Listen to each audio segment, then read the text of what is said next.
সালাম বলেন,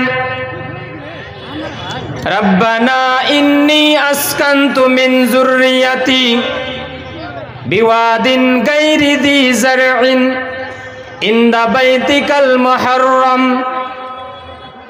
রব্বানা লিয়ুকিমুস সালাহ ফাজআল আফিদাতাম মিনান নাস তাহবি ইলাইহিম ওয়ারযুকহুম মিনাস সামারাত লাআল্লাহুম ইয়াশকুরুন। ইব্রাহিম আলাইহিস সালাম বলেন, আল্লাহ তাবারক ওয়া তাআলা তার বাক্যকে নিজ কিতাব নিজ পুস্তকের মধ্যে তুলে ধরেছেন। ইব্রাহিম আলাইহিস সালাম আমরা ঘটনা জানি, আমরা ঘটনা শুনেছি। যখন তিনি নিজের স্ত্রী হাজেরা এবং নিজের ছেলে ইসমাইল আলাইহিস সালামকে জঙ্গলে ছেড়ে যাচ্ছেন, বাইতুল্লাহিল হারামের পার্শ্বে ছেড়ে যাচ্ছেন, তখন তিনি আল্লাহর কাছে দোয়া করছেন, রব্বানা ইন্নী আসকানতু মিন যুররিয়াতি, হে আমার রব, হে আমার প্রতিপালক, হে আমার পালনকর্তা, আমি আমার সন্তানকে এমন জায়গায় ছেড়ে যাচ্ছি, বেওয়াদিন গায়রি যী যারইন, এমন উপত্যকায় ছেড়ে যাচ্ছি, এমন স্থানে ছেড়ে যাচ্ছি, এমন জায়গায় ছেড়ে যাচ্ছি যেখানে খাবারের কোনো ব্যবস্থা নেই, পানির কোনো ব্যবস্থা নেই, এখানে কোনো রকমের মানুষের বসবাস নেই। ইনদা বাইতিকাল মুহাররাম, তোমার ঘর, তোমার জায়গা, তোমার ঘর বাইতুল্লাহিল হারামের কাছে আমি ছেড়ে যাচ্ছি। হে রব্বুল আলামিন, রব্বানা লিয়ুকিমুস সালাহ, এরা যেন তোমার সন্তুষ্টির কারণে সালাত কায়েম করে, আর যদি এরা সালাত কায়েম করে ফাজআল আফিদাতাম মিনান নাসি তাহবি ইলাইহিম, এদের অনুসারী বানিয়ে দিবেন। কিছু সংখ্যক লোক যেন আমার ছেলে এবং আমার স্ত্রীর অনুসারী হয়ে যায়, অনুগামী হয়ে যায়, এদের ফলোয়ার্স হয়ে যায়। ওয়ারযুকহুম মিনাস সামারাত, এবং এদেরকে তুমি নিজের পক্ষ থেকে ভালো ভালো রুজি দান করবে, লাআল্লাহুম ইয়াশকুরুন, যাতে করে এরা সবাই তোমার শুকরিয়া আদায় করতে পারে। এই আয়াতে আপনি একটু ধ্যান দেন। আল্লাহ তাবারক ওয়া তাআলা কি বললেন? ইব্রাহিম আলাইহিস সালাম আল্লাহ তাবারক ওয়া তাআলার কাছে দোয়া করলেন, হে রব্বুল আলামিন, হে পালনকর্তা, আমি আমার ছেলে, আমার স্ত্রীকে এমন জায়গায় ছেড়ে যাচ্ছি যেখানে কোনো বসবাসের জায়গা নেই, তোমার ভরসায় আমি ছেড়ে যাচ্ছি, এরা যেন সালাত কায়েম করে। সালাতের মর্যাদা, গুরুত্ব দেখুন, সালাত যেন কায়েম করে। আর সালাত কায়েম করলে এর উপকারিতা কি হবে, এর লাভ কি হবে? যে এরা যদি সালাত আদায় করে তো এদের যেন অনুসারী কিছু লোক হয়ে যায়, এদের দেখে দেখে অনুসারী হয়ে যায়। উপলক্ষে মেলা ঠেলা আর অশ্লীলতা নোংরামি যদি হয় তাহলে এর চাইতে আর খারাপ জিনিস হতে পারে না। আপনারা শুনেছেন, শুনতে থাকছেন যে নেকির গ্রেড যেমন বাড়ে, যেমন এমনি অন্যান্য দিনে আপনি যে নেকির কাজ করছেন আর অন্যান্য জায়গায় নেকির কাজ করছেন, যেমন উদাহরণস্বরূপ আপনি এই মসজিদে, আপনাদের গ্রামের মসজিদে নামাজ আদায় করছেন, এবং এই নামাজটাই যদি আপনি বাইতুল্লাহিল হারামে গিয়ে আদায় করেন তাহলে এর নেকির গ্রেড অনেক বেড়ে যায়। এই মতো এর উল্টো যদি আপনি করেন, যে আপনি ধরেন যে এই মাঠে কোনো একটা ভুল কাজ করছেন, ওই কাজটাই যদি আবার মসজিদে গিয়ে করেন তাহলে ওর ভয়াবহতা আরও বেড়ে যায়। ওই কাজটাই যদি আপনি আবার বাইতুল্লাহিল হারামে গিয়ে যদি করেন তাহলে সেই গুনহার গ্রেড, সেই গুনহার ভয়াবহতাটাও বেড়ে যায়। সেই মতোই অনুরূপভাবে জালসা উপলক্ষে যেখানে আমি দিনই আলোচনা করব, এই আমরা উদ্যোগ নিলাম সমাজের লোক, আর সেখানে যদি দিনকে সামনে রেখে গুনার কাজ হয়, নোংরামি হয়, অশ্লীলতা হয়, তাহলে এটা বড়ই পাপের কাজ এবং বড়ই দুঃখের বিষয় যে আমরা মুসলমান হয়ে এই সব জিনিসগুলোকে আজও দূর করতে পারছি না বা করার চেষ্টা করি না। যাই হোক, আলহামদুলিল্লাহ এখানে আমি দেখলাম যে আপনারা অনেকটাই এই বিষয়ে সফল কাম আপনারা উদ্যোগ নিয়েছেন, সাধুবাদের যোগ্য আপনারা। যাই হোক, আমি আপনাদের সম্মুখে একটি আয়াত তেলাওয়াত করেছি, সূরা বাকারা সূরা নম্বর 2 আয়াত নম্বর 177 একটা টুকরো। এই আয়াতের মধ্যে আল্লাহ তাবারক ওয়া তাআলা কি বলেন, আগে এই আয়াতের আমরা সহজ সরল অনুবাদ তর্জমা দেখে নিই, তারপর ইনশাআল্লাহ আস্তে আস্তে আমরা আগে এগিয়ে যাব। আল্লাহ তাবারক ওয়া তাআলা বলেন, লাইসাল বিররা আন তুওয়াল্লু উজুহাকুম কিবালাল মাশরিকি ওয়াল মাগরিব ওয়ালাকিন্নাল বিররা মান আমানা বিল্লাহ ওয়াল ইয়াউমিল আখির ওয়াল মালাইকাতি ওয়াল কিতাবি ওয়ান নাবিয়্যিন। নেকি এটা নয়, পুণ্যের কাজ এটা নয়, সওয়াবের কাজ এটা নয়, আনতুওয়াল্লু ওয়াজুহাকুম, যে তোমরা নিজের মুখমণ্ডলকে কিবালাল মাশরিকি ওয়াল মাগরিব, পূর্ব দিকে অথবা পশ্চিম দিকে করে নাও। ওয়ালাকিন্নাল বিররা মান আমানা বিল্লাহ, কিন্তু নেকি হচ্ছে এটা, বা নেকি ওই ব্যক্তির জন্য রয়েছে, মান আমানা বিল্লাহ, যে ব্যক্তি আল্লাহর উপরে ঈমান এনেছে, ওয়াল ইয়াউমিল আখির, আখিরাত দিবসের উপরে ঈমান এনেছে, ওয়াল মালাইকা, সমস্ত ফেরেশতা গণের উপরে ঈমান এনেছে, ওয়াল কিতাবি ওয়ান নাবিয়্যিন, সমস্ত পুস্তক, সমস্ত আকাশী পুস্তক, আল্লাহর পক্ষ থেকে যেই সব আকাশী পুস্তক এসেছে, হয় সেটা তাওরাত হোক, সেটা জাবুর হোক, সেটা ইনজিল হোক, সেটা কোরআনে মজিদ হোক, সেটা সুহুফে ইব্রাহিম হোক, সেটা সুহুফে মুসা, সমস্ত আকাশী পুস্তকের উপর ঈমান এনেছে, ওয়াল কিতাবি ওয়ান নাবিয়্যিন, এবং এই পৃথিবীর বুকে আল্লাহ তাবারক ওয়া তাআলা যত নবী রাসূলকে প্রেরণ করেছেন সমস্ত নবী রাসূলের উপরে ঈমান এনেছে। এই হচ্ছে আয়াতের সহজ সরল অনুবাদ। আবার শুনুন, নেকি এটা নয় যে তোমরা নিজের মুখমণ্ডল, নিজের চেহারা পূর্ব দিকে অথবা পশ্চিম দিকে করে নাও। আসলে এই আয়াতের ব্যাকগ্রাউন্ড কি, প্রেক্ষাপট কি? এই আয়াতের সিয়াক ও সাবাক কি, এই কথাটা কোন পরিপ্রেক্ষিতে বলা হয়েছে আপনি তাফসির উঠিয়ে দেখবেন, একদম সহজ তাফসির, যেটা এখন আমি রিকমেন্ড করব যে সবার বাড়িতে থাকা উচিত, সংক্ষিপ্ত তাফসির এবং সঠিক তাফসির, যেটা সংক্ষিপ্ত হওয়ার দিক দিয়ে সমস্ত জনগণ সাধারণ মানুষের জন্য উপকারী, এবং সঠিক তাফসির। সব তাফসির সঠিক নয়, তাফসির পড়তে গিয়েও আমাদেরকে উলামা ইকরামদের কাছে জেনে নিতে হবে, শিখে নিতে হবে, একবার রিকমেন্ডেশন নিয়ে নিতে হবে। সব তাফসির পড়লে গেলে হবে না। যেটা আমি বলছি যে তাফসির আহসানুল বায়ান, উর্দু ভাষায় হাফিজ সালাহুদ্দিন ইউসুফ এই তাফসির করেছেন, এবং এর তরজমা মোহাম্মদ জুনাগড়ি করেছেন, উর্দু তরজমা মোহাম্মদ জুনাগড়ি। এবং হাফিজ সালাহুদ্দিন পাকিস্তানের একজন ভালো আলিম, তিনি সম্ভবত করোনার মধ্যে 2020-র মধ্যে তিনি মারা গেছেন, তো তিনি তার তাফসির করেছেন, এবং আলহামদুলিল্লাহ সেই তাফসিরের বাংলা অনুবাদ হয়ে গেছে। সেই বাংলা অনুবাদ আমাদের আপনাদের একদম পরিচিত একজন খুব বিখ্যাত শেখ ফদিলাতুল শেখ মাওলানা আব্দুল হামিদ ফৈজি আল মাদানী হাফিজাহুল্লাহ এবং তার সঙ্গে আরও কয়েকজন আলিম মিলে সেই তাফসিরের বাংলা অনুবাদ করেছেন। একটা এক খণ্ডেও পাওয়া যাচ্ছিল, আবার এখন 2 খণ্ডেও পাওয়া যাচ্ছে। সো সেই তাফসিরকে আপনি নিয়ে আসতে পারেন, বাংলা অনুবাদ হয়ে গেছে, বাংলা পড়তে জানেন। সেই তাফসির মাশাআল্লাহ সবার জন্য খুব উপকারী, যেহেতু সংক্ষিপ্ত তাফসির এবং সঠিক তাফসির।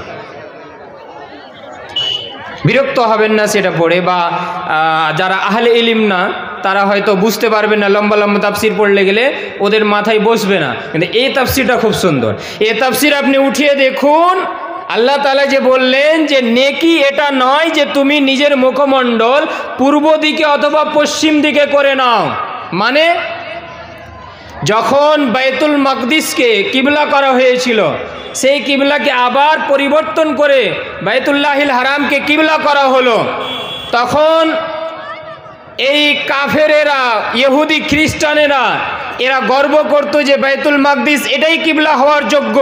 বাইতুল্লাহিল হারামের দিকে যদি মুখমণ্ডল করে সালাত আদায় করা হয় তাহলে সেটা ভালো কাজ না, বা সেটা গ্রহণযোগ্য হবে না, বা সে এলোমেলো কথা বলতো।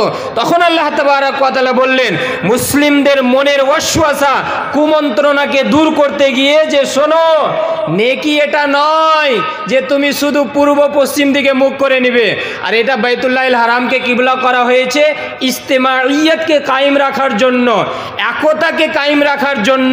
না হলে কিবলা যেটাই হোক না কেন, আল্লাহর আদেশ যেটা আছে সেটা আমাদেরকে মানতে হবে, কিন্তু কিবলা যেটাই হোক, যেদিকেই মুখমণ্ডল করো সেটা বড় ফ্যাক্টর নয়, সেটা বড় ম্যাটার নয়।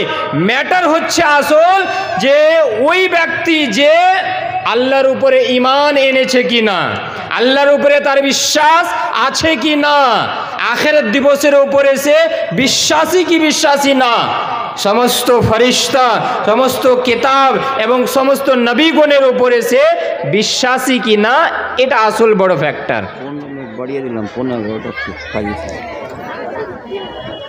কি বুঝতে পারলাম? যে আসল ম্যাটার হচ্ছে বা আসল ফজিলত হচ্ছে ওই ব্যক্তির, আসল গুরুত্ব হচ্ছে ওই ব্যক্তির যেই ব্যক্তি আল্লাহর উপরে ঈমান এনেছে। আপনি সূরা নিসার মধ্যে একটি আয়াত রয়েছে, আল্লাহ তাবারক ওয়া তাআলা বলেন ইয়া আইয়ুহাল্লাযীনা আমানু আমিনু বিল্লাহ, হে ঈমানদারগণ যারা ঈমান এনেছো।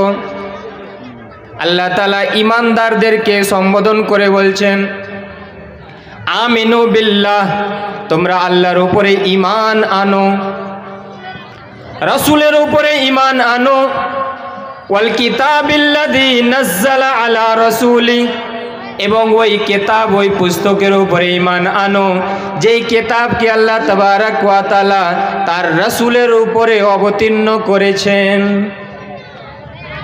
একটু ধ্যান দিবেন, তাহলে কথা বুঝতে পারবেন। আমরা এখানে এসেছি কোরআন হাদিসের কথা কিছু শিখতে, জানতে এবং জানার পরে তার উপর আমল করতে। শুধু যদি এমনি রেটিং দিয়ে চলে যাবেন এখানে যে কোন বক্তা কেমন বক্তব্য রাখলো, কে ফার্স্ট হলো, কে সেকেন্ড হলো, কে থার্ড হলো, এখানে প্রতিযোগিতা চলছে না। রেটিং দেওয়ার জন্য এখানে আসবেন না, আমল করার মন মানসিকতা নিয়ে দিনী মাজলিসে, দিনী সভায় বসতে হবে। আর এই মন মানসিকতা কখন থাকবে? যখন আপনি মন মেজাজকে নিয়ে এখানে বসবেন আর পুরো ধ্যান সহকারে প্রত্যেক কথাকে শোনার চেষ্টা করবেন, তাহলে আপনাকে ভালো লাগবে। আল্লাহ তাবারক ওয়া তাআলা কি বলেন? ইয়া আইয়ুহাল্লাযীনা আমানু, হে ঈমানদারগণ। আপনি একটু ভাবুন, যারা ঈমান এনেছে তাদেরকেই আবার বলা হচ্ছে।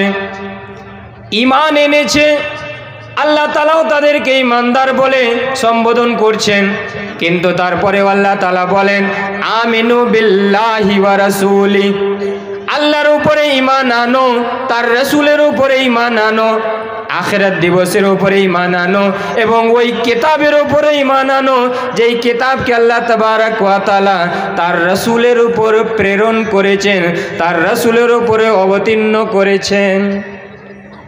আচ্ছা, আমরা ঈমান নিয়ে আসলাম, ঈমান নিয়ে আসার পরেও আবার আল্লাহ তাআলা কেন বলছেন যে ঈমান আনো? এর মানে বুঝতে হবে যে মুমিনদের মধ্যে ঈমানের দুর্বলতা থাকে। যারা ঈমানদার তাদের মধ্যেও ঈমানের দুর্বলতা থাকে, আর এটা আমাদের সমাজে বলার অপেক্ষা রাখে না। আজকাল আমরা নিজেকে মুমিন মুসলমান বলেও নামাজ আদায় করি না, নামাজ পড়ি না, তবু আমরা নিজেকে মুমিন বলে দাবি করি, নিজেকে মুসলমান বলে দাবি করি। প্রায় অনেক জায়গায় আমি এই কথাটা বলেছি। অনেক সময় আমরা বলি গর্ব করে যে মৌলানা সাহেব আমি নামাজ না পড়তে পারি কিন্তু আমার ঈমান বড় পাক্কা আছে।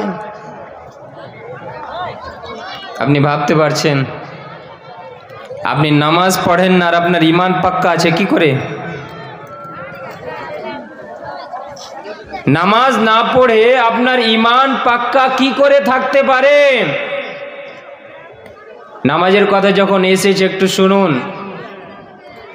সূরা মারিয়াম সূরা নম্বর 19 আয়াত নম্বর 31।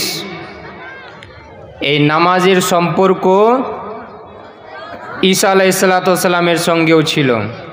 আমরা অনেক জায়গায় শুনেছি মৌলানা সাহেব আপনাদের এখানে খুতবাও দিচ্ছেন, বিভিন্ন বিষয়ে আমরা বারবার এক কথাকে আমরা শুনতেই থাকি, কিন্তু দুর্বলতা রয়েছে যে আমলের ময়দানে আমরা আসি না। প্রত্যেক নবীর উপরেই সালাত, প্রত্যেক নবী এবং তার সম্প্রদায়ের উপরে সালাত ফরজ করা হয়েছিল। তার নিয়ম কানুন এর মধ্যে কিছু পার্থক্য ছিল। তো নামাজ প্রত্যেক নবী রসুলের সঙ্গে তার সম্পর্ক রয়েছে। ঈসা আলাইহিসসালামের সঙ্গেও এই নামাজের সম্পর্ক রয়েছে। সূরা মারিয়াম সূরা নম্বর 19 আয়াত নম্বর 31। ঈসা আলাইহিসসালাম কি বললেন দেখেন, ওয়াজআলানি মুবারাকান আইনামা কুনতু ওয়া আওসানি বিসসালাতি ওয়াজ যাকাতি মা দুমতু হাইয়া। ঈসা আলাইহিসসালাম বলেন আল্লাহ তাবারাক ওয়া তাআলার বাণী, আল্লাহ তাবারাক ওয়া তাআলা কোরআন মাজিদের মধ্যে ঈসা আলাইহিসসালামের এই বাক্যকে তিনি তুলে ধরেছেন। ঈসা আলাইহিসসালাম বলেন ওয়াজআলানি মুবারাকান আইনামা কুনতু, সেই মহান আল্লাহ রাব্বুল আলামিন, সেই মহান সত্তা আমাকে বরকতময় করে এই পৃথিবীর বুকে পাঠিয়েছেন। আইনামা কুনতু, এবং সেই মহান রাব্বুল আলামিন আমাকে বরকতময় করেছেন।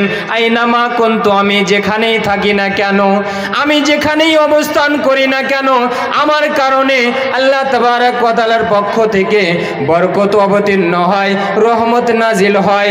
ওয়া আওসানি বিসসালাতি ওয়াজ যাকাতি মা দুমতু হাইয়া, এবং সেই আল্লাহ তাবারাক ওয়া তাআলা আমাকে নামাজের আদেশ দিয়েছেন, যাকাত প্রদান করার আদেশ দিয়েছেন মা দুমতু হাইয়া, যতদিন আমি জীবিত থাকি।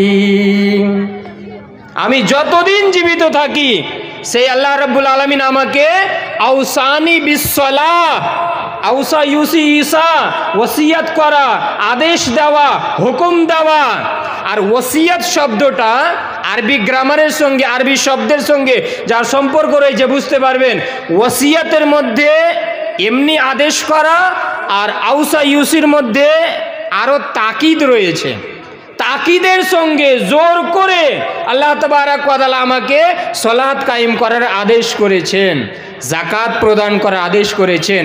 মা দুমতু হাইয়া শব্দের মধ্যে আপনি একটু চিন্তা ভাবনা করেন, মা দুমতু হাইয়া, যতদিন আমি জীবিত থাকি, যতদিন জীবিত থাকে। আর আমরা জানি যে মৃত্যু পর্যন্ত মানুষের যতক্ষণ পর্যন্ত ব্রেন কাজ করছে, মস্তিষ্ক কাজ করছে, নামাজ মাফ নেই, কোনো অবস্থাতেই নামাজ মাফ নেই। যতক্ষণ পর্যন্ত আমার আপনার ব্রেন কাজ করছে। আপনি দাঁড়িয়ে পড়তে পারেন না, বসে পড়েন, বসে পড়তে পারেন না, ঘুমিয়ে পড়েন, ঘুমিয়েও পড়তে পারছেন না, ইশারাতে পড়েন।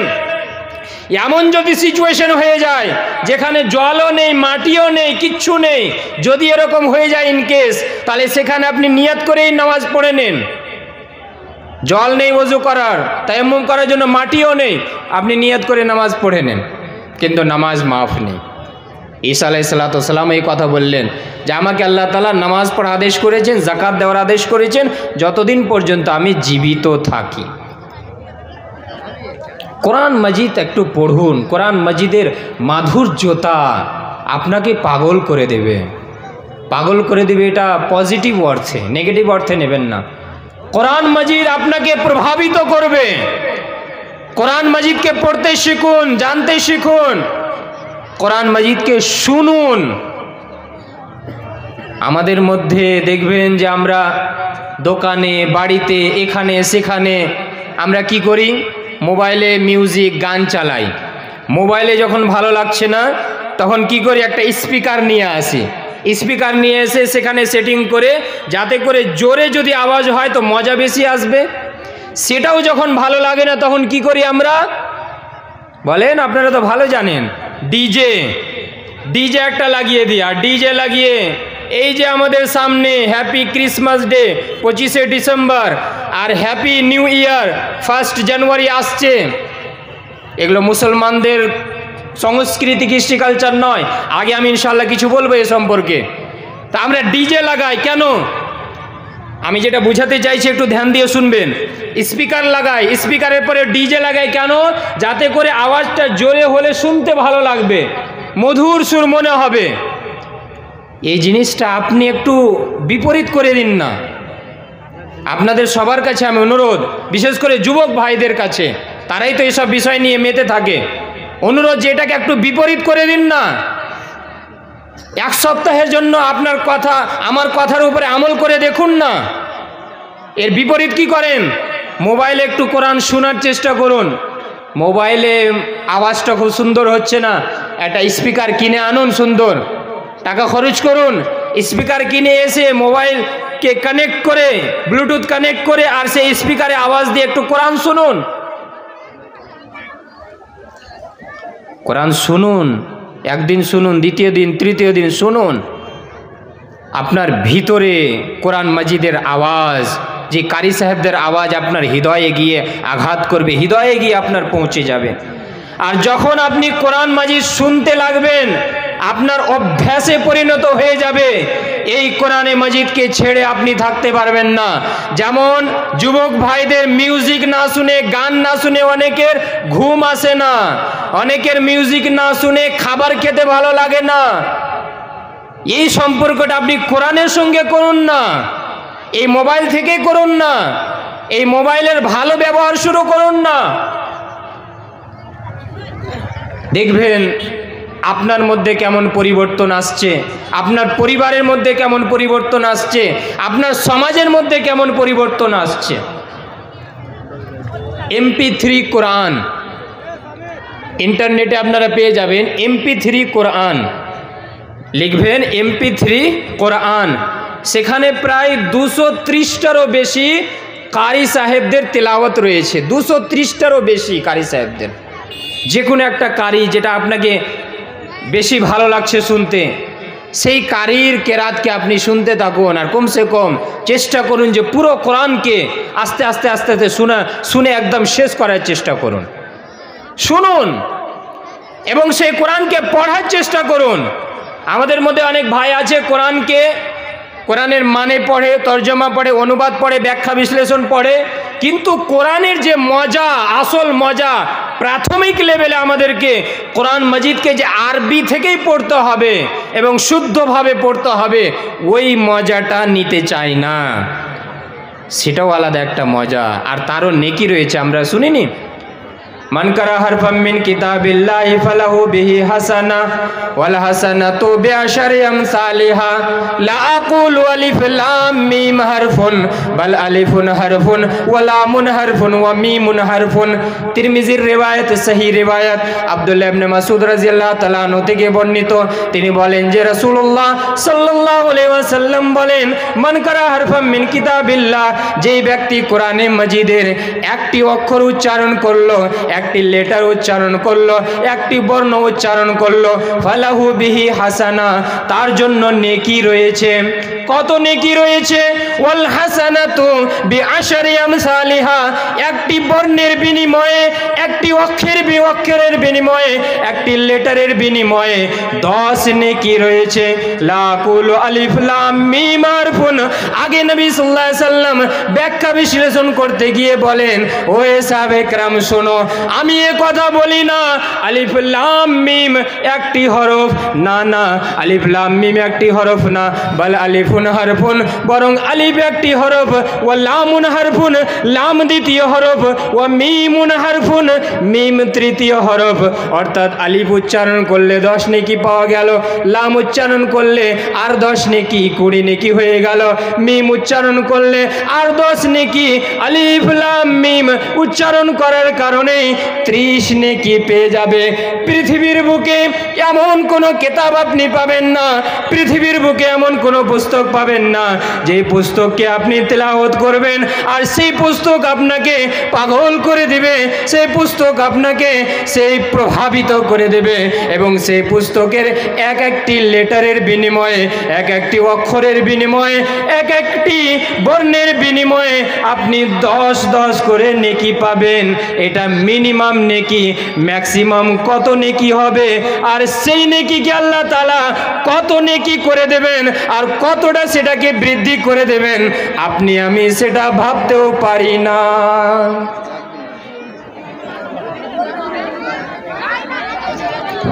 মা বোনদের বলছি, একবার অনুরোধ, ওইদিকে ফাঁকা আছে, এখানে দাঁড়িয়ে আছে দেখেন, আপনি বসে থাকবেন আর কেউ দাঁড়িয়ে থাকবে, এটা নেকির কাজ নয়।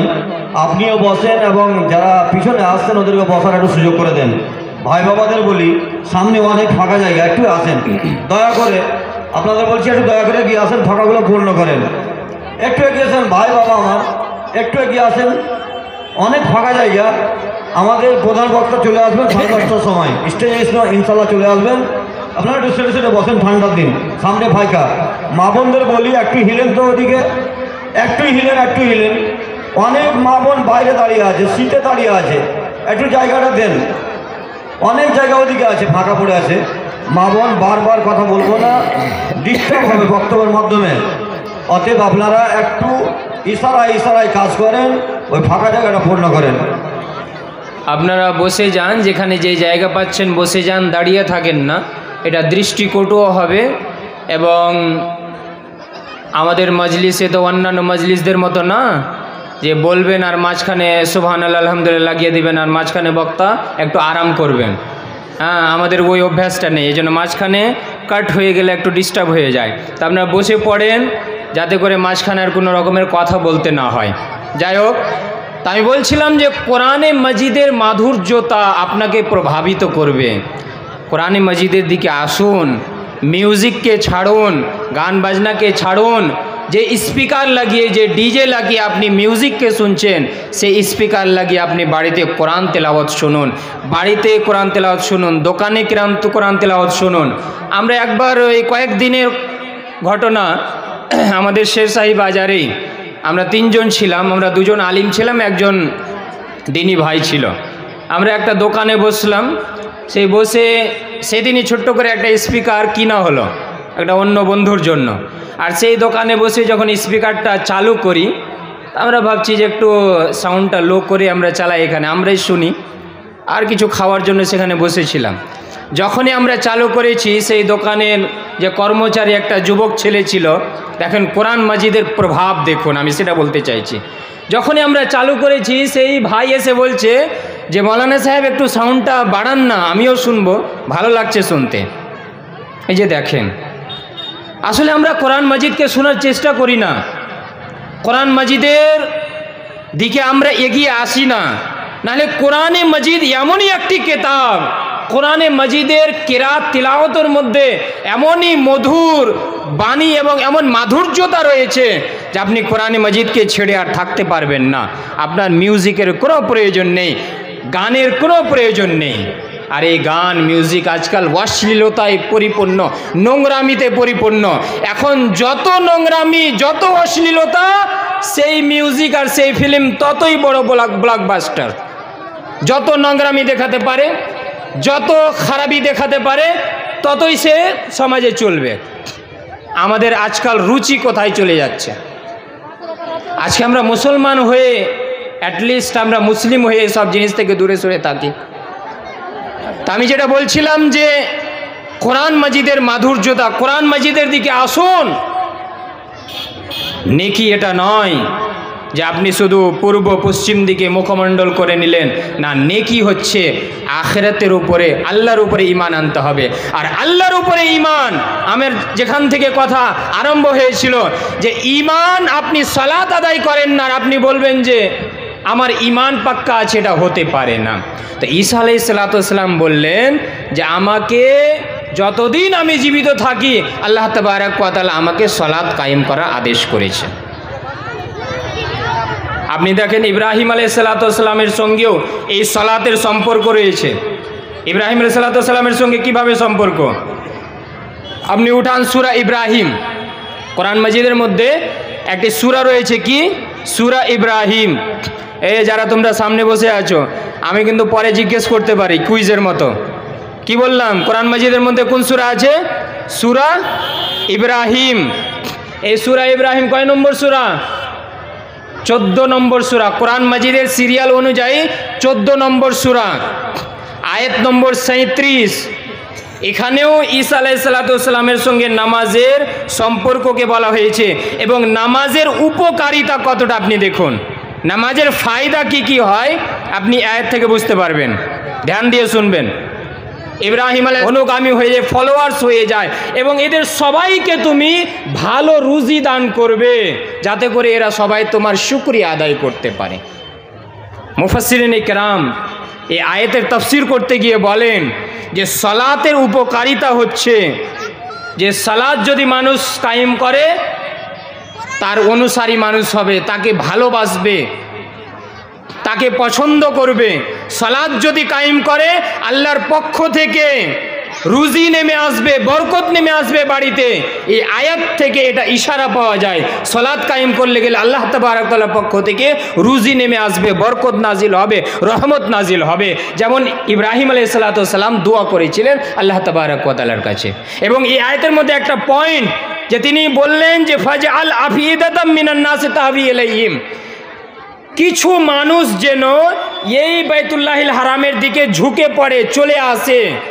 মানে এখানেও ইব্রাহিম আলাইহিস সালাম দোয়া করলেন যে সমস্ত মানুষ, পৃথিবীর সমস্ত মানুষ যেন বাইতুল্লাহিল হারামের দিকে আসতে না পারে।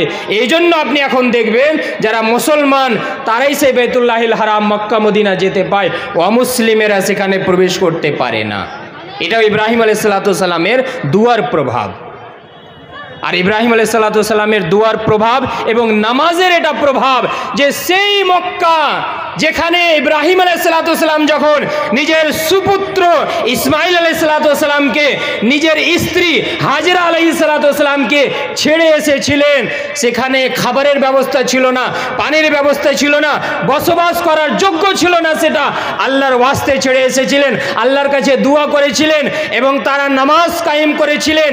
এর দরুনে, এর ফায়দা এবং এর বরকতের কারণে আজকে আপনি মক্কা মদিনা যান, সেখানে খাবারেরও কোনো কমি নেই, পানিরও কোনো কমি নেই, সেখানে কোনো রকমের বরকতের কমি নেই, অভাব অনটন সেখানে নেই। জমজম আছে না, সেখানে জমজম পানির ব্যবস্থা করে দেওয়া হয়েছে, পানির কোনো অভাব অনটন নেই, খাবারের কোনো অভাব অনটন নেই। যারা হজ করতে গিয়েছেন, হজ করে এসেছেন, তারা এই জিনিসটা বা এই দৃশ্য সেখান থেকে দেখে এসেছেন। এই হচ্ছে সালাতের উপকারিতা। আপনি বলছেন যে আমি সালাত আদায় করি না আর আমার ঈমান পাক্কা আছে, এ করে কি করে ঈমান পাক্কা থাকতে পারে আপনার? আরে সালাত আমরা বারবার অনেক জায়গায় শুনেছি যে সালাত মানুষকে অশ্লীলতা থেকে, খারাপ কাজ থেকে দূরে সরিয়ে রাখে। সূরা আনকাবুত সূরা নম্বর 29 আয়াত নম্বর 45। আমরা এটা বারবার শুনেছি, আমি সে আয়াতটা তেলাওয়াত করছি না, শুধু মানে বলে দিলাম যে সালাত মানুষকে অশ্লীলতা থেকে, গুনার কাজ থেকে দূরে সরিয়ে রাখে। আর এই জিনিসটা কাফেরেরা নিজের মুখে উচ্চারণ করেছিল। কি করে? শোয়েব আলাইহিস সালামের ঘটনা আপনি উঠিয়ে দেখুন, সূরা হুদ সূরা নম্বর 11 আয়াত নম্বর 87, 87। কালু ইয়া শুআইবু আসসালাতুকা তা'মুরুকা আন নাতরুকা মা ইয়াবুদু আবাউনা আও আন নাফআলা ফি আমওয়ালিনা মা নাশা ইন্নাকা লা আনতাল হালিমুর রাশীদ। কাফেরেরা বলল, রহস্য করতে গিয়ে, কটাক্ষ করতে গিয়ে বলল, ইয়া শুআইব, হে শুআইব, আসলাতুকা তামুরুকা, তোমার নামাজ, তোমার সালাত তোমাকে কি এটা আদেশ দিয়ে থাকে, আন্নাতরুকা মা ইয়াবুদু আবাউনা, যে আমাদের পূর্বপুরুষেরা, আমাদের বাপ দাদারা যেই সব কাজ করছিল, আমার বাপ দাদারা মূর্তি পূজারী, আমার বাপ দাদারা দেবদেবীর সামনে মাথা নত করে, তোমার সালাত, তোমার নামাজ কি তোমাকে এই আদেশ দিয়ে থাকে যে আমার বাপ দাদা যেই সব কাজ করে থাকে সেই কাজগুলোকে আমরা ত্যাগ করে দেব?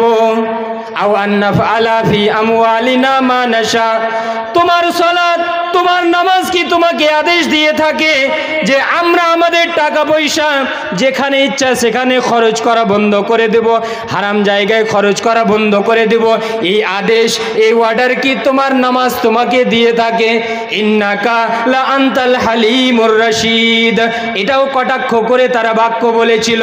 তোমাকে তো দেখে বড়ই ভদ্র মনে হচ্ছে, বড়ই জেন্টেলম্যান মনে হচ্ছে, তোমাকে তো দেখে বড়ই নেককার মনে হচ্ছে।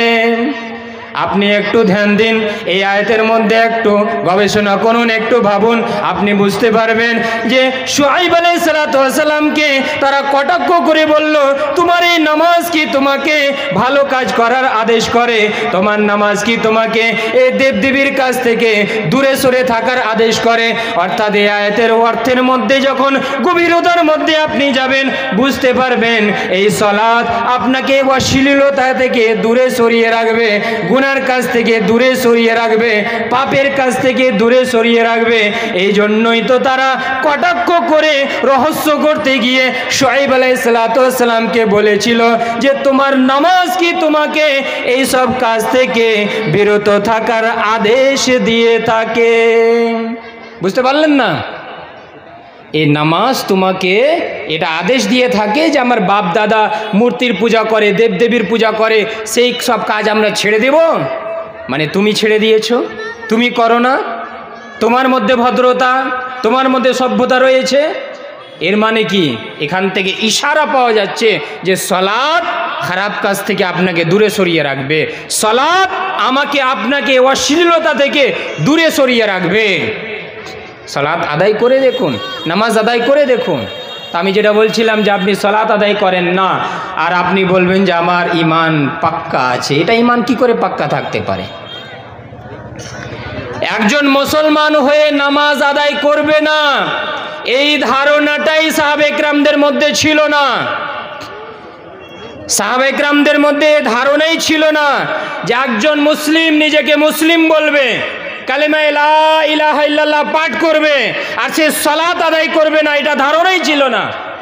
মুনাফিকিনও নবী সাল্লাল্লাহু আলাইহি ওয়াসাল্লামের যুগে নামাজ আদায় করত, কিন্তু মুনাফিকিনদের জন্য এশার সালাত, ফজরের সালাত এগুলো ভারী ছিল। এশার নামাজ, ফজরের নামাজ তাদের জন্য ভারী ছিল। অথচ সেই মুনাফিক, যেই মুনাফিকদের ব্যাপারে আল্লাহ তাআলা বলেন ইন্নাল মুনাফিকিনা ফিদ-দারকিল আসফালি মিনান নার, যে নিশ্চয় মুনাফিক জাহান্নামের সবচাইতে নিম্ন স্তরে থাকবে, তারাও সালাত আদায় করত। আর আজকে আমরা মুসলমান হয়ে নিজেকে মুমিন বলে, মুসলমান বলে নামাজ আদায় করি না, আবার বলি যে আমার ঈমান বড় পাক্কা আছে। এটা কি করে থাকতে পারে? এই জন্য ঈমান এত সহজ নয়। তাই আল্লাহ তাবারক তাআলা বলেন ইয়া আইয়ুহাল্লাযীনা আমানু আমিনু বিল্লাহ, হে ঈমানদারগণ আল্লাহর উপরে ঈমান আনো। ঈমানদারদেরকে আল্লাহ তাবারক ওয়া তাআলা বলছেন ঈমান আনো, প্রকৃত ঈমান, কামিল ঈমান, কমপ্লিট ঈমান। ঈমান এমন হবে যে ফজরে যখন আসসালাতু খায়রুম মিনান নওম মুয়াজ্জিনের আওয়াজ আসবে, সালাত হচ্ছে নামাজ, সালাত হচ্ছে ঘুমের চাইতে উত্তম, আপনি বিছানায় আর ঘুমিয়ে থাকতে পারবেন না। এটার নাম হচ্ছে ঈমান। মুয়াজ্জিনের আওয়াজ আসবে, শত ব্যস্ততার পরেও আপনি মসজিদের দিকে যাবেন, এটা হচ্ছে ঈমান। ঈমানের অর্থ হচ্ছে আপনি কোনো বাহানা না করে সুদি কারবারকে লাত মারবেন, তুচ্ছ মনে করবেন, ত্যাগ করবেন, এটার নাম হচ্ছে ঈমান। ঈমান হচ্ছে এটা যে আপনার বান্ধবী বেপর্দা হয়ে বের হোক, আপনার পড়োশি বেপর্দা হয়ে বের হোক, আপনি পর্দার সহিত বাড়ি থেকে বের হবেন। এটা হচ্ছে ঈমান। নামাজ থেকে আপনি দূরে সরে থাকবেন না, এটা হচ্ছে ঈমান। ঈমান এত সহজ নয়। লা ইলাহা ইল্লাল্লাহ শুধু উচ্চারণ করে নিলাম, বাস ঈমানদার হয়ে গেলাম। আর আমরা তো অনেক সময় বিয়ে করার সময় আমরা মুসলমান হই। অনেক জায়গাতে দেখবেন যে বিয়ে পড়াচ্ছে, যে মৌলভী সাহেব কালমাটা পড়ান না, মানে সব মুফতি বসে থাকে। মৌলানা সাহেব তো নামাজ বিয়ে পড়াতে এসছেন, আর বাকি সবাই মুফতি, কালমাটা পড়ান না। আপনি কোথায় পেলেন যে কালমা ওখানে পড়াতে হবে? আচ্ছা, যদি ওখানে কালমা পড়াতে হয়, দুঃখের সঙ্গে বলছি, একজন বলছেন যে আরে কালমা ও পড়েছি কি পড়েনি, তো কাফির, তো কালমাটা পড়িয়ে দিতে হবে। তো যদি কাফির থাকে, তো আপনি কাফিরের সঙ্গে নিজের মেয়ের বিবাহ কি করে ঠিক করলেন? আপনি কাফিরের সঙ্গে আপনার বোনের বিবাহ কি করে ঠিক করলেন? কাফিরের সঙ্গে বোনের বিবাহ, আপনার মেয়ের বিবাহ ঠিক করলেন, এটা ঠিক হলো আপনার? তো এই যে আমাদের কুসংস্কার চলে এসেছে যে সেখানেই কালমা পড়াতে হবে, এর কোনো ভিত্তি নেই। বিয়ের মাহফিলে এসে মৌলানা সাহেব বলে যে মেয়ের কাছ থেকে সাক্ষী নিয়ে চলে এসো, ওর বাবার কাছ থেকে শুনে নাও, বাবার কাছ থেকে সিগনেচার করিয়ে নিয়ে চলে এসো। না, মেয়ের কাছে যেতে হবে, কবুল করাতে হবে। কোথায় পেলেন? পৃথিবীর যে কোনো হাদিসের কেতাব, ফিকহের কেতাব, উসুলের কেতাব উঠিয়ে দেখুন, বিয়ের ব্যাপারে দুটোই শব্দ পাবেন, ইজাব, কবুল। আমি বলে যাচ্ছি, মনে রাখবেন, আর রেকর্ডিং হচ্ছে সব। ইজাব, কবুল। ইজাব মানে হচ্ছে মেয়ের পক্ষ থেকে ইজাব হবে, মানে মেয়ে প্রস্তাব দেবে, নিজেকে পেশ করবে যে আমি রাজি আছি বিবাহে। আর কবুল করবে ছেলে। কবুল কবুল কোথাও পাবেন না, কোনো হাদিসে কবুল কবুল নেই দুটো, যে মেয়েও কবুল ছেলেও কবুল। কিন্তু আমরা শরিয়ত অনেক সময় শিখি ফিল্ম দেখে, সিরিয়াল দেখে। একটা ডাক্তার বন্ধু আমার আছে, ওর সঙ্গে অনেক দিন হয়ে গেল, একবার গল্প হচ্ছিল, ও হঠাৎ করে বলছে যে আরে জানো পাকিস্তানের মানুষেরা সত্যি খারাপ। আমি বললাম যে কেন ভাই? বলছে যে অমুক ফিল্মে দেখিয়েছে, বড় বড় দাড়ি রেখে, আর সে মানে ভিলেন, বদমাশি করছে, মারছে, মারকাট করছে। আস্তাগফিরুল্লাহ। সে ফিল্মে দেখলো, আর দেখার পর বলছে যে পাকিস্তানের লোক সত্যি খারাপ। আমি এটা বলছি না যে পাকিস্তানের লোক ভালো, ইন্ডিয়ার লোক খারাপ, ইন্ডিয়ার লোক ভালো, পাকিস্তানের লোক খারাপ, আমি সেটা বলতে যাচ্ছি না। সব জায়গায় ভালো মন্দ আছে। কিন্তু আপনি দেখেন যে মুসলমান হয়ে, আর সে বলছে একটা ফিল্ম দেখে, আরে ফিল্মে তো ওটা নাটক করা হয়, অভিনয় করা হয়। যে অভিনয় করছে, যে দাড়ি লাগিয়ে ভিলেন সেজেছে, সে তো একজন মানে অমুসলিম, কাফির। সে তো ইসলামকে মানে না, সে দাড়ি লাগিয়েছে, আর দাড়ি লাগিয়ে সে দেখিয়ে দিল যে মুসলমান এই মতো, তো বলছে মুসলমানরা খারাপই হয়। ভাবছেন এই তো আমাদের মানে মুসলমান শরিয়ত থেকে কতটা দূরে সরে রয়েছে, কোরআন এবং হাদিস থেকে কতটা দূরে সরে রয়েছে। তা আমরা যদি ফিল্ম দেখে শরিয়তকে চিনার চেষ্টা করি, ফিল্ম দেখে শরিয়তকে যদি বোঝার চেষ্টা করি, ফিল্মে দেখিয়ে দিল মেয়ে কবুল করছে, আর শরিয়তেও মেয়ে কবুল করবে, কোথাও আপনি পাবেন না যে কবুল কবুল রয়েছে, ইজাব কবুল রয়েছে। তো যে যাই হোক, আমি যেটা বলছিলাম যে লা ইলাহা ইল্লাল্লাহ পড়ে নিলেন, বাস মুমিন হয়ে গেলেন, ইমানদার হয়ে গেলেন না। নামাজ কায়েম করতে হয়, সালাত কায়েম করতে হবে, এবং আল্লাহ তাবারক ওয়া তাআলার বিধি বিধানকে আপনাকে মেনে চলতে হবে, তাহলেই আপনি মুমিন হতে পারবেন। তাকওয়া অবলম্বন করতে হবে। তাকওয়া, তাকওয়া এমন একটা জিনিস, আপনার আমার মধ্যে যদি তাকওয়া চলে আসে, তাহলে শরিয়তের সমস্ত কাজ করা সহজ সরল। আর তাকওয়া যদি না থাকে, তাহলে আমরা বাহানা করতে থাকবো। মা বোনদেরকে সম্বোধন করে বলি, একটু শুনবেন। এই যে আমরা অনেক সময়, ছোট বাচ্চা আছে, অনেক সময় বাহানা করি, এই নামাজ পড়তে বলা হয়, ছোট বাচ্চা পেচ্ছাপ করে দিচ্ছে, পায়খানা করে দিচ্ছে, কাপড় ঠিক থাকে না, অপবিত্র হয়ে থাকছে, কি করে নামাজ আদায় করব। আপনি যদি বাহানা করেন, বাহানা করতেই থাকবেন সারা জীবন। আর যারা নামাজ কায়েম করে, সালাত কায়েম করে, আপনি তাদেরকে দেখবেন, যতই ছোট বাচ্চা হোক না কেন, যতই পেচ্ছাপ করুক না কেন, যতই পায়খানা করুক না কেন, সে ঠিক সময়ের মধ্যে নামাজ কায়েম করে, সালাত কায়েম করে, সময় বের করে নেয়। পুরুষদের মধ্যে আপনি দেখবেন অনেক সময়, একটা জাস্ট আমি এক্সাম্পল দিচ্ছি, রাজমিস্ত্রি কাজ করে, অনেক সময় নামাজ পড়তে যায় না, বলে যে নামাজ পড়তে গেলে ডাকবে না কাজে। যার বাড়িতে কাজ করতে গিয়েছে ও নামাজ পড়তে দেবে না, বাহানা করে। আসলে ও বাহানা করছে, নামাজ পড়তে দেবে না এমন না। এমনও মিস্ত্রি রয়েছে আমার বাড়িতেও কাজ করে, যে ঠিক নামাজের সময় হলো সে নামাজ পড়তে চলে গেল।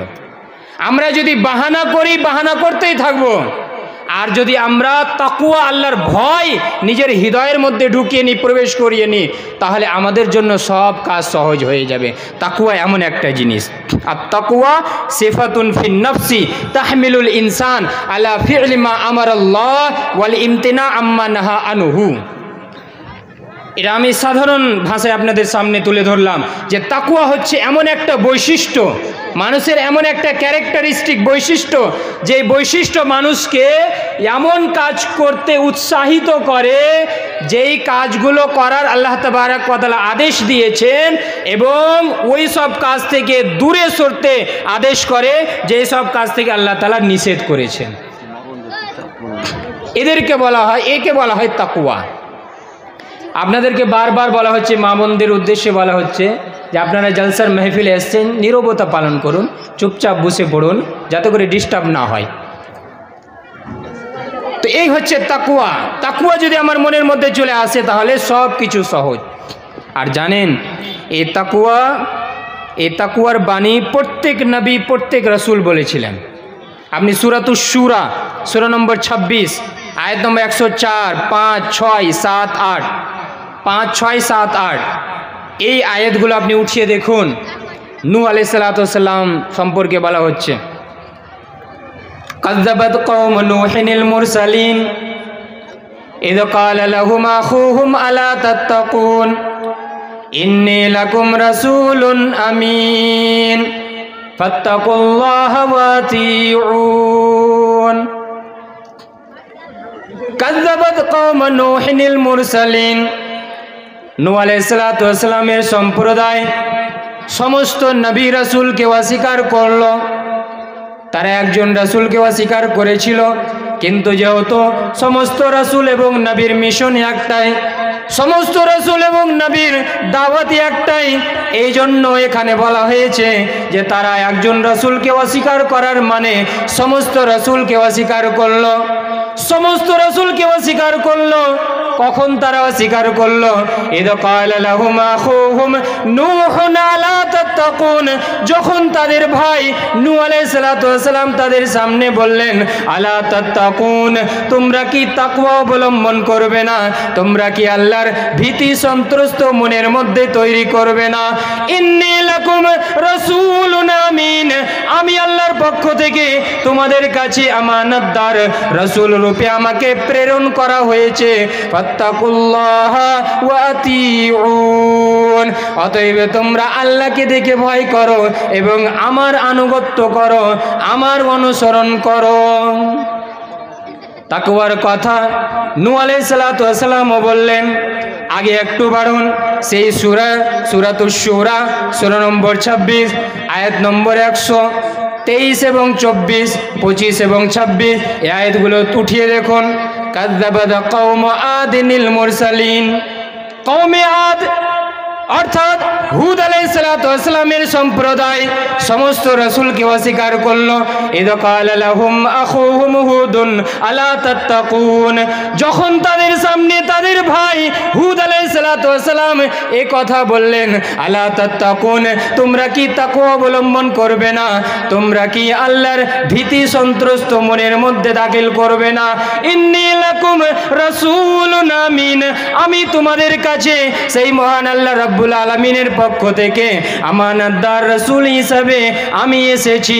আমি আল্লাহ তাআলার বাণী তোমাদের কাছে পৌঁছে দেওয়ার ব্যাপারে কিঞ্চিত পরিমাণ কোনো খেয়ানত করি না।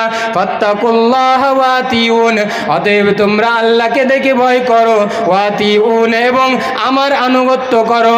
এইভাবেই আপনি এই সূরার আগে বাড়ুন, আয়াত নম্বর 141, 142, 143 এবং 144 উঠিয়ে দেখুন। কাযযাবাত কাযাবাত সামুদুল মুরসালিন, কওমে সামুদ সেই সালেহ আলাইহিস সালাতু ওয়াস সালামের সম্প্রদায় সমস্ত রাসূল নবীগণদেরকে অস্বীকার করলো। ইযা ক্বালা লাহুম আখুহুম সালিহুন আলা তাত্তাকুন, যখন তাদের ভাই সালেহ আলাইহিস সালাতু ওয়াস সালাম তাদের সামনে বললেন তোমরা কি তাকওয়া অবলম্বন করবে না, আল্লাহকে দেখে ভয় করবে না? ইন্নী লাকুম রাসূলুন আমিন, আমি তো আল্লাহর পক্ষ থেকে তোমাদের কাছে আমানতদার রাসূল হিসাবে আমাকে পাঠানো হয়েছে, আমাকে প্রেরণ করা হয়েছে। ফাত্তাকুল্লাহ ওয়া আতিউন, তোমরা আল্লাহকে দেখে ভয় করো এবং আমার আনুগত্য করো। বলার উদ্দেশ্য ব্রাদার ইসলাম, মা বোনেরা, এই তাকওয়ার কথা নবী নূহ আলাইহিস সালাতু ওয়াস সালামও করেছেন, এই তাকওয়ার আলোচনা সেই হুদ আলাইহিস সালাতু ওয়াস সালামও করেছেন, এই তাকওয়ার আলোচনা সালেহ আলাইহিস সালাতু ওয়াস সালামও করেছেন, এই তাকওয়ার আলোচনা ঈসা আলাইহিস সালাতু ওয়াস সালামও করেছেন, এই তাকওয়ার আলোচনা সমস্ত নবীগণ করেছেন, এই তাকওয়ার আলোচনা আমার আপনার বিশ্বের নবী মুহাম্মদুর রাসূলুল্লাহ সাল্লাল্লাহু আলাইহি ওয়াসাল্লাম তিনি ওই তাকওয়ার কথা বলেছেন, এই তাকওয়ার আলোচনা করেছেন। অতএব তাকওয়া যদি আমাদের মধ্যে চলে আসে, আল্লাহর ভয় ভীতি আমাদের মধ্যে যদি চলে আসে, সমস্ত শরীয়তের কাজ আমাদের জন্য সহজ সরল হয়ে যাবে।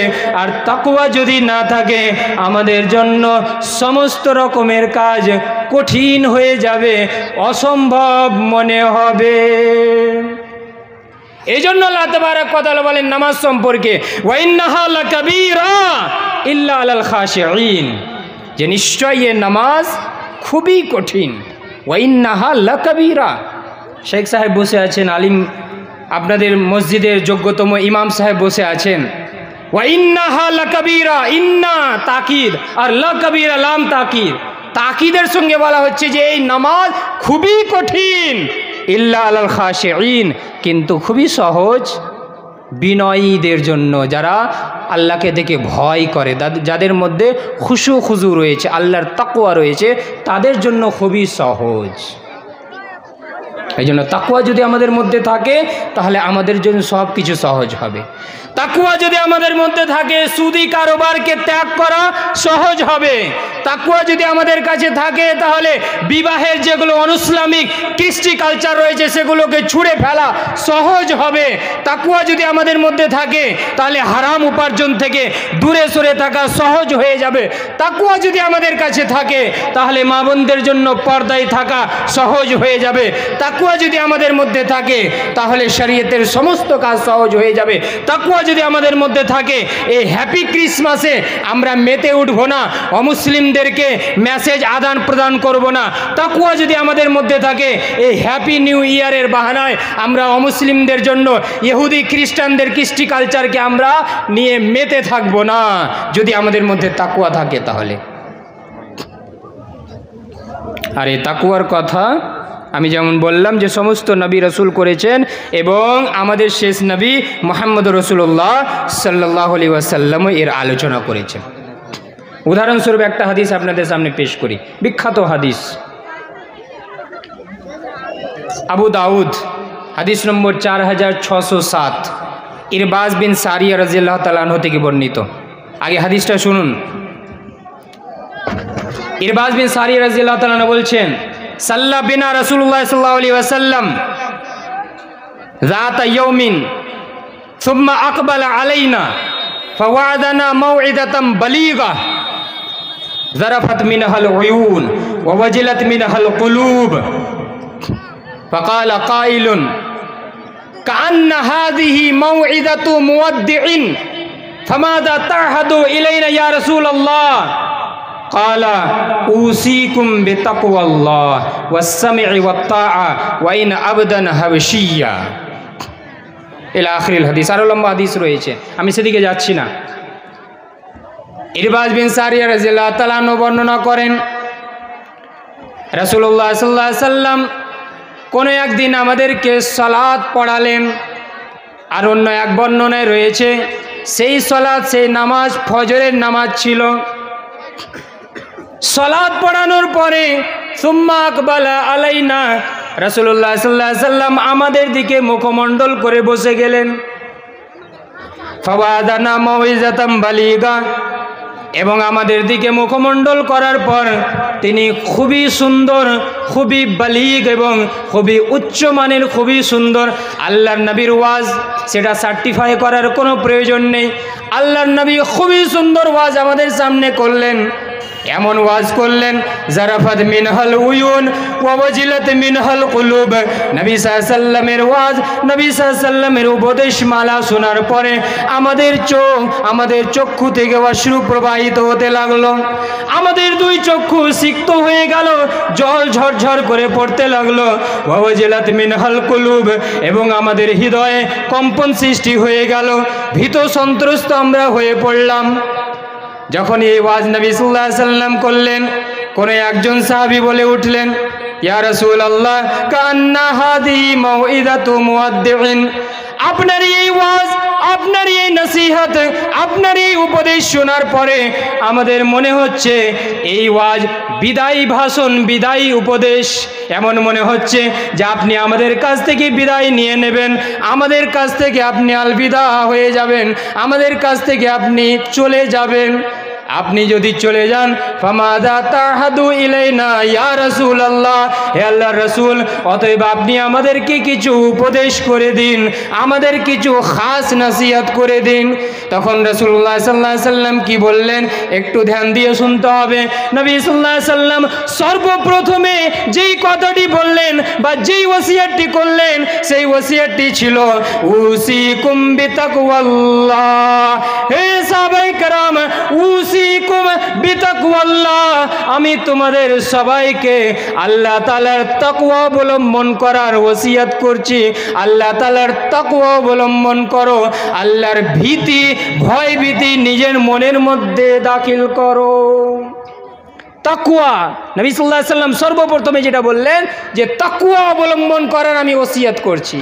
আর তাকওয়া মানে, এটা আহলে ইলমদের মজলিস না, আপনাদের সামনে আমি বলেছি, তাকওয়া মানে হচ্ছে বাঁচা, গুনাহ থেকে বাঁচা, আল্লাহর ভয়ে কোনো গুনার কাজে না যাওয়া এবং নেকির কাজে অংশগ্রহণ করা। সহজ সরল ভাষায় যদি আমি বলি তাহলে এটাই হচ্ছে তাকওয়া। তাকওয়ার শাব্দিক অর্থ হচ্ছে বাঁচা। তাকওয়ার উর্দুতে মানে করা হয় পরহেজগারি। আর এটাকে যদি আপনাদেরকে বোঝানোর জন্য আমি বলি তো বলতে পারি, আপনারা একটু ধ্যান দিবেন, বোঝানোর জন্য বলছি। ফর এক্সাম্পল, পরহেজগারি, আর পরহেজগারি থেকে একটু আর শর্ট করেন পরহেজ। এখান থেকে আপনি দেখতে পাবেন অনেক সময় বিয়ে বাড়িতে আমরা দেখি যে খাবার খেতে বসেছে, যে গরু মাংস খায় না, ও কি বলে যে পরহেজি লাগবে, বলে না পরহেজি লাগবে। আমার কথা বুঝতে পারছেন না? পরহেজি লাগবে। তো পরহেজি মানে কি জানেন? এই পরহেজ থেকে পরহেজি এসেছে। পরহেজ থেকে পরহেজি মানে সে কি, গরুর মাংস থেকে পরহেজ করছে, গরুর মাংস থেকে বাঁচছে, নিজেকে বাঁচাচ্ছে। তো পরহেজগারি মানে হচ্ছে যে গুনহার কাছ থেকে নিজেকে বাঁচানো, গুনার কাছ থেকে নিজেকে দূরে সরিয়ে রাখা, নেকির কাজে নিয়ে যাওয়া, এটাই হচ্ছে পরহেজগারি।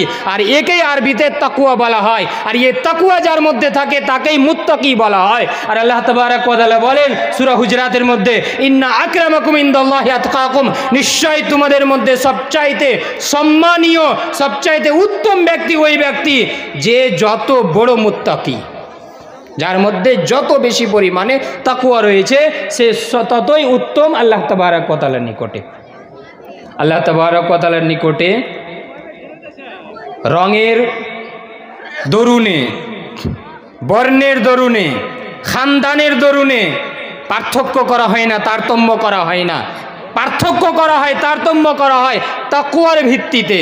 নেকির কাজে অংশগ্রহণ করা, গুনার কাছ থেকে দূরে সরে থাকা, এটার ভিত্তিতে পার্থক্য করা হয় যে কে উঁচু স্থান পাবে এবং কে নিম্ন স্থানে থাকবে। তো বলার উদ্দেশ্য ব্রাদার ইসলাম, সম্মানীয় অতিথি, যে তাকওয়া যদি আমাদের মধ্যে থাকে তাহলে সব কাজ করা আমাদের জন্য সহজ হবে। এজন্য আমাদের মধ্যে তাকওয়া না থাকে আমরা সালাত আদায় করতে পারবো না। তাকওয়া যদি না থাকে তাহলে আমরা যাকাত দিতে পারবো না। যাকাত, টাকা বের করা খুব কঠিন বিষয়। আপনার টাকা মায়া লাগবে, সেই 100 টাকার মধ্যে 2.5 টাকাই হোক না কেন, কিন্তু আপনাকে কেমন লাগছে যে 100 টাকা থেকে 2.5 টাকা যেটা যাকাত ফরজ হয়ে যাবে সেটার নিয়ম আলাদা আছে। আমি এটা বুঝাচ্ছি যে 100 টাকার মধ্যে 2.5 টাকা যখন বের করছেন তো যেন কেমন একটা খুচরা হয়ে গেল, ভালো লাগছে না আপনাকে। আর যখন মানুষের টাকা বেশি হয়ে যায়, 1 লাখ টাকা 2 লাখ টাকা যখন জাকাত বের হয়, তখন যদি তাকওয়া না থাকে, শরীয়তের ভালোবাসা না থাকে, তাহলে আপনার দ্বারা জাকাত বের করা হবে না। মায়া লাগবে, আপনার ইচ্ছা করবে না, যারে আমার উপার্জন করা টাকা আমি দিয়ে দেব, গরিব মিসকিনকে দিয়ে দেব, এটা তো আমার টাকা, কি করে আমি দিতে পারি? তাকওয়া যদি থাকে, আপনি খুশি মনে আনন্দিত হয়ে আপনি সেই টাকা বের করে দেবেন, ভয়ে আপনি বের করবেন। যদি না বের করি তাহলে শাস্তির সম্মুখীন আমাকে হতে হবে। যে তাকওয়া থাকলে আপনি সালাত আদায় করতে পারবেন, জাকাত প্রদান করতে পারবেন, সওম পালন করতে পারবেন, রোজা পালন করতে পারবেন। তাকওয়া আপনার থাকলে গেলে আপনি যে কোনো শরীয়তের কাজ করতে পারবেন। আর এই তাকওয়ার কথা প্রত্যেক নবী, প্রত্যেক রাসূল করেছেন। আমাদের নবী মুহাম্মদুর রাসূলুল্লাহ সাল্লাল্লাহু আলাইহি ওয়াসাল্লাম তিনিও ওসিয়ত করতে গিয়ে প্রথম বাক্য ব্যবহার করলেন, উসিকুম বিতাকওয়াল্লাহ, আমি তোমাদেরকে তাকওয়ার ওসিয়ত করে যাচ্ছি। ভাবতে পারেন তাকওয়ার কতটা গুরুত্ব। আর একটি হাদিস তিরমিজি, হাদিস নম্বর 616, সম্ভবত আবু উমামা বাহিলি রাদিয়াল্লাহু তাআলা আনহু থেকে বর্ণিত। নবী সাল্লাল্লাহু আলাইহি ওয়াসাল্লাম একবার ভাষণ দিচ্ছিলেন, বললেন, আলা তাসমাউন, ওহে সাহাবা একরাম, তোমরা সবাই শুনতে পাচ্ছ? জোর গলায় নবী সাল্লাল্লাহু আলাইহি ওয়াসাল্লাম বললেন। আর ওই রিওয়ায়াতের মধ্যে রয়েছে যে নবী সাল্লাল্লাহু আলাইহি ওয়াসাল্লাম সেই উটনির উপরে চাপার জন্য যে একটা ব্যবস্থা করা হতো, সেখানে মানে যেমন আমরা আজকাল বাইকে চাপি, পা দেওয়ার একটা জায়গা থাকে, সেই যুগে তো উট, ঘোড়া, গাধা এগুলোকে যানবাহনের জন্য ব্যবহার করা হতো। সেখানে হাউদাজ লাগানো হতো। তো সেখানে একটা জিন থাকতো, সেখানে নবী সাল্লাল্লাহু আলাইহি ওয়াসাল্লাম পা দিয়ে একটু উঁচু হলেন এবং বললেন, আলা তাসমাউন, তোমরা সবাই শুনতে পাচ্ছ? আলা লা তারাউনি বাদা আমিকুম হাদা, শুনো, হয়তো তোমরা এই বছরের পর আমাকে আর দেখতে পাবে না, আমার সঙ্গে হয়তো আর সাক্ষাৎ হবে না। এই কথা যখনই নবী সাল্লাল্লাহু আলাইহি ওয়াসাল্লাম বলেছেন, তখন পিছন থেকে একটা দল জম্মে গফির ছিল, ভিড় ছিল, সে পিছন থেকে একজন সাহাবী বলে উঠলেন, ইয়া রাসূলুল্লাহ, তাহলে আপনি আমাদেরকে একটা ওসিয়ত করে দিন। দেখেন, হাদিসের মধ্যে আপনি যখন চিন্তা ভাবনা করবেন, পয়েন্ট আপনি বের করতে পারবেন আর বুঝতে পারবেন, কোরআন হাদিস পড়বেন, ভালোবাসা তৈরি করবেন, তাহলে এই জিনিসগুলো ভালো লাগবে। আজকে কোনো ভালো আলিম, যোগ্য আলিম আসলে গেলে আমরা অনেক সময় কি করি, আগে সেলফি তুলে উইথ অমুক আলিম লিখে একদম স্ট্যাটাস দিয়ে দিলাম ফেসবুকে, আর কোনো জায়গায় হোয়াটসঅ্যাপে, মেসেঞ্জারে। কিন্তু আমাদের বেশি হওয়া উচিত যে সেলফি না তুলে সে আলিমের কাছে গিয়ে বসুন, বলুন যে মাওলানা সাহেব আপনি এসেছেন, একটু ওসিয়ত করে দিন, কোরআন হাদিসের কিছু কথা বলুন, আমার কিছু দুর্বলতা আছে আমাকে বুঝিয়ে দিন, আপনার কাছে এই হাদিসটা আমি জানতে চাইছি, পড়তে চাইছি, আলোচনা করুন। আমরা সেগুলো করি না, আমরা শুধু কি করি, স্ট্যাটাস লাগাই। ইউটিউবাররা যখন চারিদিকে ঘুরে বেড়ায় না, এই ইউটিউব থেকে যদি ইনকাম না হয় এদেরকে আর দেখতে পাবেন না মাহফিল। আপনি ইউটিউবার ভাইরা আছে, এরা মানে মন খারাপ করবেন না, সত্য কথা কিন্তু করা হয় এবং তেতো লাগে। এই ইনকাম যদি বন্ধ হয়ে যায়, আপনি ইউটিউবারকে আর দেখতে পাবেন না।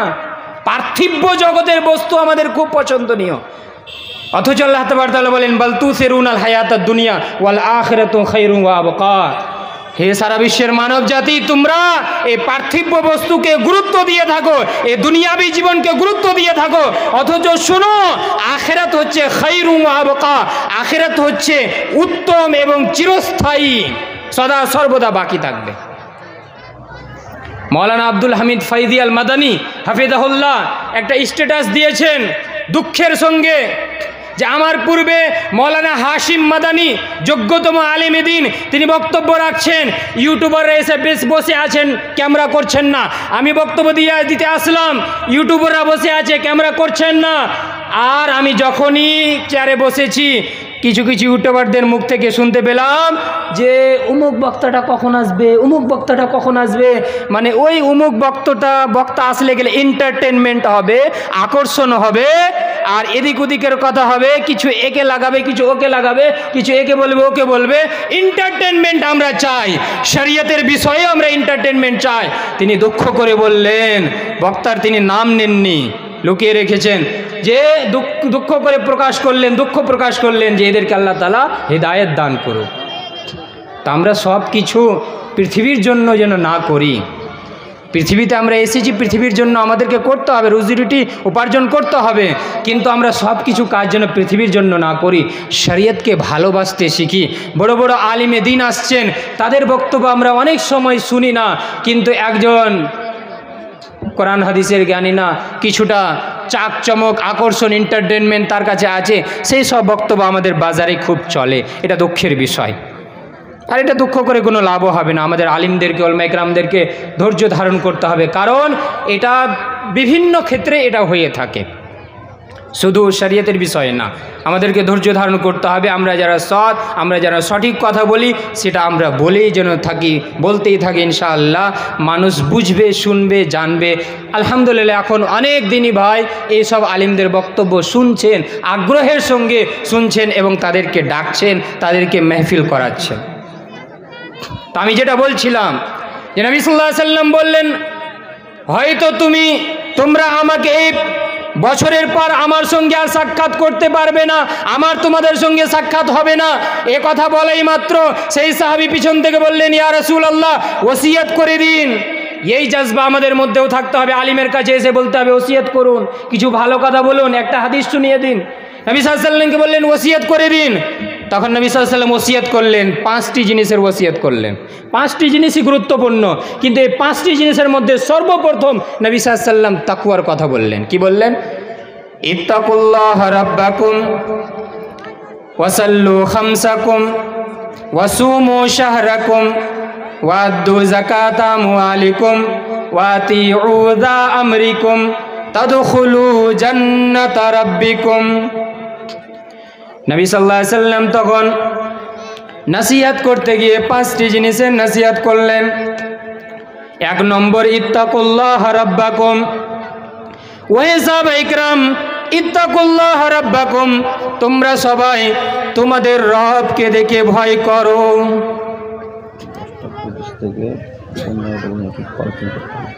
ঠিক আছে, পুজো ছেড়ে দেবো আমি।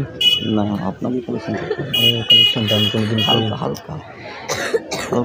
ইত্তাকুল্লাহ রাব্বাকুম, সর্বপ্রথমে নবী সাল্লাল্লাহু আলাইহি সাল্লাম বলেন, ওহে সাহাবা ইকরাম, তোমরা সেই আল্লাহকে দেখে ভয় করো, সেই রবকে দেখে ভয় করো, যে রব তোমাদের রব, তোমাদের পালনকর্তা। সর্বপ্রথমে ভয় অর্থাৎ তাকওয়ার কথা বললেন। 2 নম্বরে নবী সাল্লাল্লাহু আলাইহি সাল্লাম বলেন, সাল্লু খামসাকুম, 5 ওয়াক্তের নামাজ কায়েম করো। ওয়াসুমু শাহরাকুম, 3 নম্বরে বললেন রমজান মাসের রোজা পালন করো।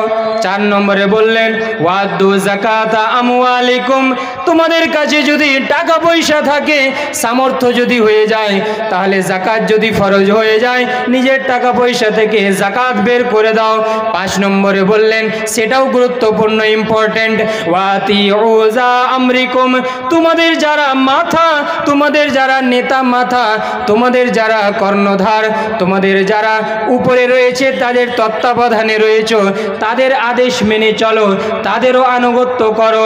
এই 5টি কাজ যদি করে নাও, তাদখুলু জান্নাতা রাব্বিকুম, তোমাদের রবের জান্নাতে প্রবেশ করো। এই 5টি কাজ করলে জান্নাতে প্রবেশ করবে। সেই 5টি কাজের মধ্যে সর্বপ্রথমে নবী সাল্লাল্লাহু আলাইহি সাল্লাম বলেন, ইত্তাকুল্লাহ রাব্বাকুম, আল্লাহকে দেখে ভয় করো, যে আল্লাহ তোমাদের সবার রব, তোমাদের সবার পালনকর্তা। যদি তোমাদের মধ্যে তাকওয়া থাকে, যদি তোমাদের মধ্যে পরহেজগারি থাকে, যদি তোমাদের মধ্যে আল্লাহর ভীতি চলে আসে, নামাজ পড়া সহজ হয়ে যাবে। তাই 2 নম্বরে বললেন, যদি তাকওয়া থাকে তাহলে রোজা রাখা সহজ হয়ে যাবে, তাই সেটাকে 3 নম্বরে বললেন। তাকওয়া যদি থাকে, যাকাত বের করা সহজ হয়ে যাবে, তাই 4 নম্বরে বললেন।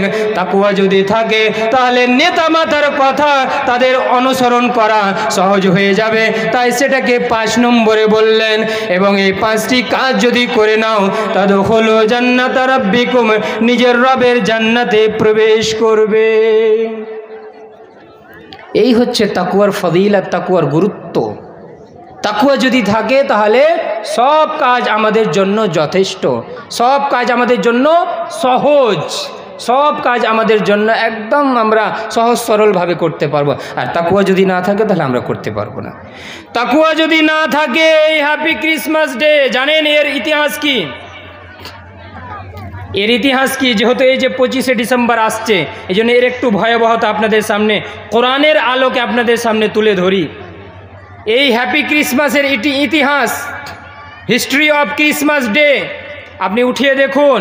আজকাল মোবাইল, ইন্টারনেট সবাই দেখতে পাবেন, গুগল সার্চ করুন, দেখতে পাবেন। খ্রিস্টানদের মধ্যেও দলাদলি রয়েছে। তার মধ্যে মেন দুটো দল রয়েছে, একটা অর্থোডক্স আর একটা হচ্ছে ক্যাথলিক ক্রিশ্চিয়ান, আর একটা হচ্ছে অর্থোডক্স ক্রিশ্চিয়ান। অর্থোডক্স খ্রিস্টান যারা, এরা অন্য দিন বড়দিন পালন করে, আর ক্যাথলিক খ্রিস্টান যারা, এরা অন্য দিন বড়দিন পালন করে। কখন পালন করে? ক্যাথলিক খ্রিস্টান যারা, তারা 25শে ডিসেম্বরকে বড়দিন পালন করে, হ্যাপি ক্রিসমাস ডে পালন করে। আর যারা অর্থোডক্স তারা এটাকে পালন করে 7 জানুয়ারি, 7 জানুয়ারি তারা বড়দিন পালন করে। কিন্তু দিন পার্থক্য হলেও বেশিরভাগ যেটা ফেমাস রয়েছে আমাদের বিশ্বের মধ্যে, সেটা হচ্ছে 25শে ডিসেম্বর, সেটাকে আমরা বেশিরভাগ জানি। আর দুজনেরই এটা ধারণা রয়েছে যে এই ক্রিসমাস ডে আমরা কেন পালন করছি? এই জন্য পালন করছি নাউজুবিল্লাহ, যে এই যে আমাদের যিশু, ঈসা, মানে যিশু, ওরা বলে যিশু এ হচ্ছে সন অফ গড, আল্লাহর ছেলে। আর কেউ কেউ মনে করে কি আল্লাহর সমকক্ষ।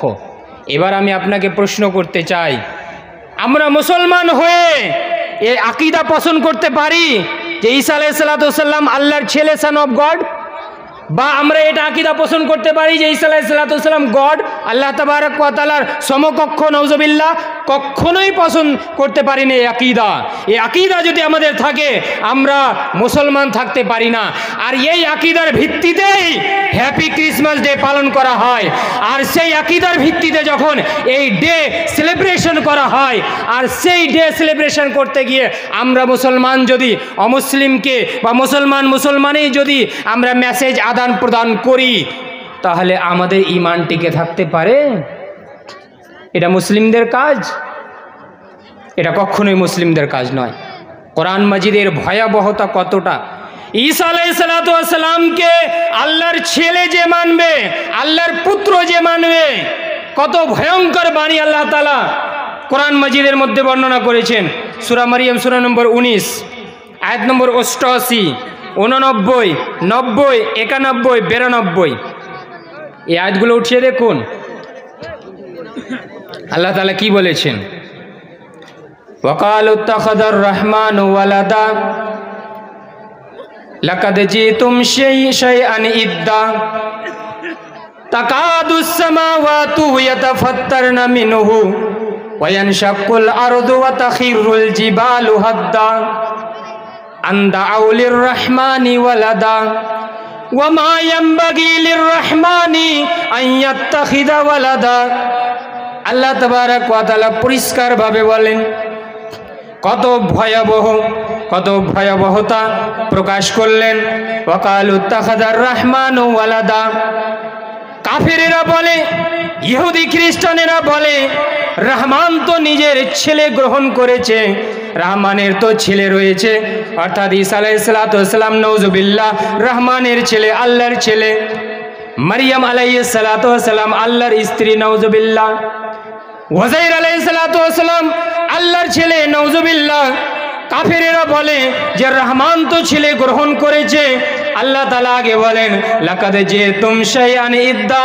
ওহে মানুষেরা, যারা আল্লাহর জন্য ছেলে প্রমাণ করো, আল্লাহর জন্য, আল্লাহর ব্যাপারে কথা বলে থাকো যে রহমান আল্লাহ ছেলে গ্রহণ করেছে, লাকাদ জিতুম শাইআন ইদ্দা, তোমরা বড়ই কঠিন এবং বাজে কথা নিয়ে এসেছো, বড়ই কঠিন এবং বাজে কথা নিজের মুখ থেকে উচ্চারণ করেছো।